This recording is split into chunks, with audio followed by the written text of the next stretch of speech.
अस्सलाम वालेकुम, film kitchen में वेलकम कहती हूँ आप सबको। उम्मीद है सब अपने घरों में खुश होंगे, आबाद होंगे। आज हम बना रहे हैं बहुत ही आसान तरीके से और बहुत ही ज़बरदस्त मज़ेदार अचार गोश्त बना रहे हैं। इसके लिए गोश्त लिया था मैंने 1 किलो। अचार गोश्त मसाला लिया है, होममेड है। मैं इंशाल्लाह इसकी आपको रेसिपी दूँगी। वो लिया है मैंने 2.5 चम्मच। इसके साथ ही दही 1 प्याली ली है, टमाटर 3 अदद लिए हैं, हरी मिर्च लिए हैं 6 से 8 अदद, अदरक लहसुन का पेस्ट लिया है इसमें 4 टेबल स्पून। चलिए सबसे पहले हम इसको मैरिनेट करेंगे।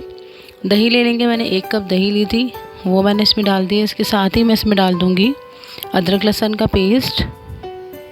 अब मैं इसमें ऐड कर दूंगी अचार गोश्त मसाला। अच्छा, इसमें से हाफ़ टेबल स्पून मैंने रोक लिया है वो मिर्चों में भरने के लिए, ठीक है। इसके साथ ही मैं इसमें डाल दूंगी ऑयल डाला है मैंने इसमें 4 टेबल स्पून। इसको हम अच्छी तरह मिक्स कर लेंगे, ये देखिए इस तरह से, ठीक है। अब मैं इसमें गोश्त ऐड कर दूंगी और इसको मैरिनेट करने रख दूंगी कम से कम 2 घंटे के लिए। ये देखिए इस तरह, बस अब मैं इसको अच्छी तरह मिक्स करूंगी और रख दूंगी 2 घंटे के लिए। अच्छा, 2 घंटे हो गए थे इसको रखे हुए। इसके साथ ही अब हम बनाना स्टार्ट करते हैं। ऑयल डाल दिया है मैंने। अब मैं इसमें डाल दूंगी जो हमने गोश्त जो मैरिनेट करा था, वो सारा गोश्त हम इसमें ऐड कर देंगे। मैरिनेट करके रखते हैं, बहुत जल्दी और आराम से बनेगी। आपको जब बनाना हो आप निकालें और उसको ऑयल में डाल दें, ठीक है। अच्छा, इसमें मैंने नमक जो है वो इसमें ही मसाले में ही है, इसलिए एक्स्ट्रा जो है मैंने नहीं डाला है, ठीक है। बस अब हम इसको मिक्स करेंगे। इसके साथ ही जो हमने टमाटर लिए थे 3 अदद, वो भी मैं इसमें ऐड कर दूँगी। इसको पकने रख देंगे।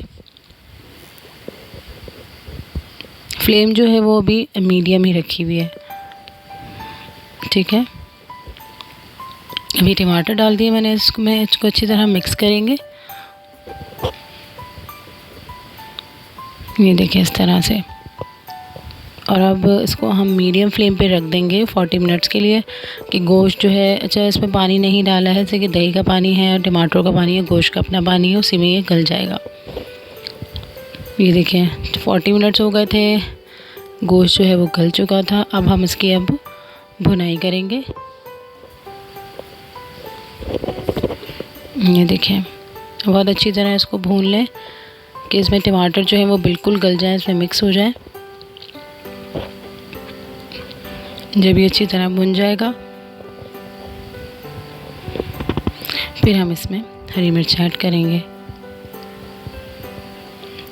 हरी मिर्चों में जो है वो मसाला मैंने भर दिया था, ठीक है, वो इसमें ऐड कर दी है। बस अब इसको भूनेंगे। भूनने के बाद 1-2 मिनट इसको दम पे रखूँगी और फिर इसके बाद हम इसको सर्व कर देंगे। देखिए अच्छी तरह हो गया था। बहुत जल्दी बनेगा, बहुत मज़े का बनेगा। और अगर मसाला होममेड है, बना हुआ रखा है, तो बहुत ही जल्दी बनेगा, ठीक है। ये देखिए बस अब मैं इसको सर्व करूँगी। वीडियो पसंद आए तो प्लीज़ लाइक करिएगा, कमेंट करिएगा, मेरे चैनल को सब्सक्राइब करिएगा। Thank you for watching. अल्लाह हाफिज़।